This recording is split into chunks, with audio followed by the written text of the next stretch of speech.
Voici une image rare de Cristiano Ronaldo à 16 ans, interviewé par une chaîne de télévision, que peu de gens ont vu. À ce moment-là, il n'avait que 16 ans, et sur cette photo d'identité, il n'en avait que 11. Cela faisait déjà 5 ans qu'il vivait à Lisbonne, et il survivait encore avec des aides sociales. Après l'entraînement, il enfilait ses tonnes et allait vendre des billets avec ses copains au guichet, puis il prenait le métro pendant près d'une heure pour rentrer. À l'époque, le foyer du Sporting était en construction, alors il avait dû trouver une chambre dans un petit hôtel bon marché. Quand il ouvre la porte, il n'y a qu'une seule pièce, avec les toilettes, le lavabo et le lit juste à côté, séparés par un simple rideau. Ses maillots sèchent sur une tringle. Face à ces conditions, le jeune Ronaldo ne se plaint pas, il préfère allonger ses entraînements et ne vient ici que pour dormir.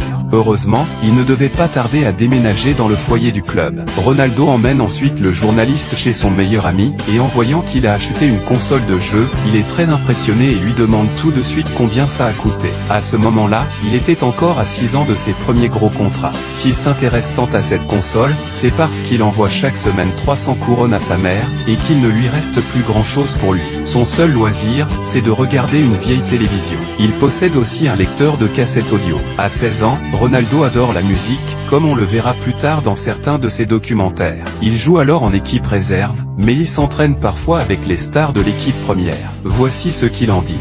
Pedro Barbosa, Rui Bento, também são internacionais e senti, nem acreditava naquele momento que estava a treinar com eles. Foi um momento que tive muita alegria.